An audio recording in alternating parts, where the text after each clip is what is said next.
The 7-day minimalist reset. Day 1. See the noise. Clear your space. Reset your mind. Become who you're becoming. Most people try to change their lives by doing more effort, more fixing, more organizing. But real change doesn't start with action. It starts with seeing. Today isn't about throwing anything away. Today is about awareness. Look around your space. Not emotionally, not judgmentally, just honestly. Every object around you is asking something of you: your attention, your memory, your identity, your energy. Clutter isn't bad. Clutter is unfinished conversation. Old versions of you still speaking, old decisions still taking up space, old identities still whispering. Today, just notice what feels heavy, what feels outdated, what belongs to a version of you that has already moved on. Don't fix it, don't clean it, don't judge it. Just see it. Because clarity always comes before change. You don't need to become someone new. You just need to stop living inside what you've outgrown. Walk through just one room, just one, and say out loud, "This is what I've been living inside." That's it. No pressure, no force. Awareness is the first act of freedom. Minimalism isn't about less, it's about alignment. And alignment always begins with seeing clearly. Again, that action is to walk through one room only, move slowly, say out loud, "This is what I've been living inside." Stop there. No fixing, no sorting, no decisions. And a mantra to repeat throughout the day: I see clearly now. I see clearly now. Day 2, hush one space. Small wins create momentum. You don't need motivation. You need traction. Motivation is unreliable. Traction changes identity. So today, stop waiting for the perfect day. Stop planning the full overhaul. Hush one space, one drawer, one shelf, one cabinet. Not the whole room, not the whole house, just one contained area. Empty it completely. Clean it. Then pause. Now here's the key. Only put back what earns its place. Not what might be useful, not what used to matter, not what carries guilt, what earns its place now. And when you're done, leave space, at least some space, because space is not emptiness. Space is permission. Permission to breathe, permission to think, permission for something new to arrive. Minimalism isn't about removal, it's about selection. This is how momentum is built, not with big dramatic resets, but with small, undeniable wins. One quiet drawer, one calm shelf, one clear signal to your nervous system. I am in control of what stays. That's how identity shifts. That's how clarity compounds. Hush one space. Today, let it ripple. Again, choose one contained area. Empty it fully. Clean it. Put back only what earns its place. Leave at least 20% empty. The mantra: I choose what stays. I choose what stays. Day 3, reset the past. Your environment votes for who you are. Every object is a ballot, and some of them are voting for a version of you that no longer exists. Some things don't belong to your house anymore. They belong to your history. Old clothes, old notebooks, old projects, old versions of you. Keeping them doesn't make you loyal. It makes you anchored. Anchored to identities you've outgrown. Anchored to timelines that already closed. Today, ask one simple question. Does this represent who I am now or who I used to be? If it belongs in the past, don't judge it. Don't overthink it. Don't dramatize it. Thank it. Release it. You are not erasing your past. You are graduating from it. Growth requires space. Identity needs room to breathe.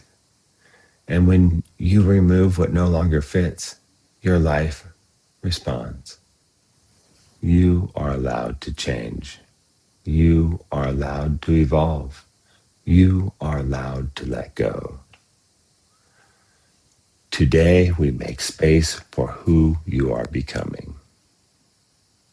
Your environment votes for who you are. Cast new votes. Today's action, 10 to 20 minutes.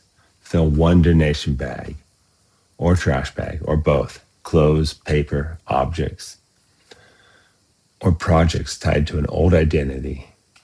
Remove it from your home today. Don't store it. Momentum matters. Mantra. I honor the past by moving forward. I honor the past by moving forward. Day 4. Remove distraction. Most people think minimalism is about stuff. Clutter doesn't start in your closet. It starts in your attention. And whatever fragments your attention fragments your life.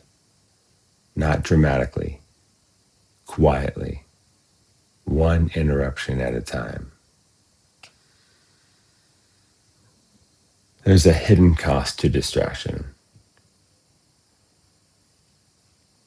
In notifications, open tabs, background noise, constant input. Every alert is a tiny tax on your nervous system. Every scroll trains your mind to stay shallow. Every background sound steals presence without asking. You don't notice it because it feels normal. However, normal isn't the same as healthy. Your attention is not free. Your attention is currency and the most valuable resource you have. Whatever you give attention to grows, repeats, becomes familiar, shapes your inner dialogue. And most distractions don't add value, they dilute it. Peace doesn't come from adding calm practices. It comes from removing noise. Today isn't about becoming a monk. It's about one clean decision, one app, one habit, one source of unnecessary import. Delete it, mute it, pause it. You don't need to fix everything. You just need to prove to yourself that you are in charge. When you remove one distraction, your nervous system exhales. And here's an experiment for the rest of the day. No background media, no filler noise, no just in case scrolling. Let silence do its work. Silence isn't empty, it's organizing. This is where clarity sneaks back in. Minimalism is not about having less. It's about being more present with what remains. Your attention is sacred. Spend it like it matters. Your mantra, My attention is sacred. My attention is sacred.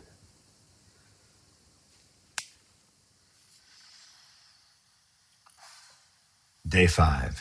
Design for who you are becoming. Your future alignment. Look at the room you're sitting in right now. Not emotionally, not critically, just honestly. Ask one simple question. Who is this space designed for? Because every room is already designed either intentionally or by default. If this space is designed for who you used to be, it will quietly pull you backwards. Minimalism isn't about white walls or empty shelves. It's about alignment. Your environment is a silent partner in your future. Your space should support your next chapter, not your fantasy self, not your someday self, not the version of you that never actually shows up. Minimalism is not about aesthetics. It's about function.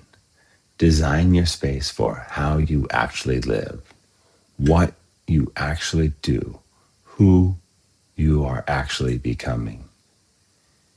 If you don't read there, remove the reading nook. If you don't journal there, move the journal. If you don't work well there, redesign the workspace. Remove fantasy versions. Support real progress. Your nervous system is always asking one question. Is this space helping me or asking something from me? A cluttered desk asks for attention. A misaligned room asks for effort. A poorly designed space creates friction you mistake for lack of motivation. You don't need more discipline. You need better design. Today, choose one space. Again, just one. Your desk, your bed, your entryway, your workspace, your car. Ask, what would make this easier for future me? Then adjust one thing. Remove one obstacle. Add one support. Create one clear function. Not perfect, not dramatic, just aligned. You don't need to rise your goals. You fall to the level of your environment. So design wisely because your space is not neutral. It's either preparing you for your future or preserving your past. Your mantra, my environment supports my future. My environment supports my future. Day 6, embrace imperfect order. Humility over perfection. You don't need a perfect home. You need an honest one. Perfection isn't flawlessness. Perfection is openness. When we chase perfection, what we're really saying is, I need to control this before I can rest. But humility says something different. It says, I don't know everything yet, and that's okay. That's growth.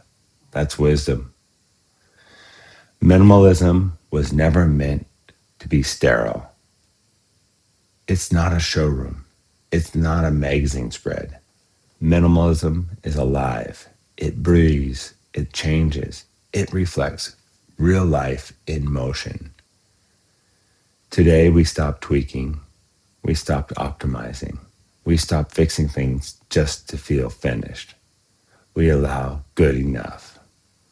Because peace doesn't come from completion. Peace comes from sincerity, from being present with things as they are, not as we think they should be.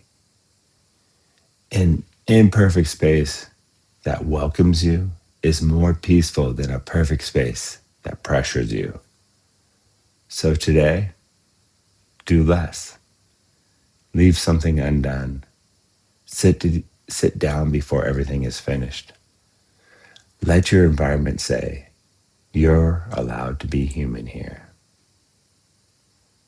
Progress is enough. You are enough right here. So your action today, stop cleaning before you're done. Sit in your space without fixing, adjusting, or correcting anything. Notice what happens when you're loud in completion. Your mantra, progress is enough. Progress is enough.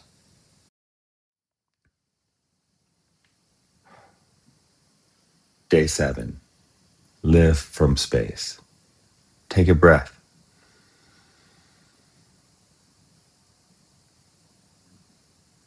Notice how your body feels now, not how it should feel, not how you want it to feel, just how it feels. More space, more breath, more clarity. Maybe subtle, maybe quiet. That's enough.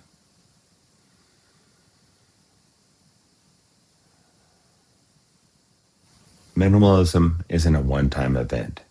It's not a purge. It's not a finish line. It's a relationship with presence, with honesty, with discernment.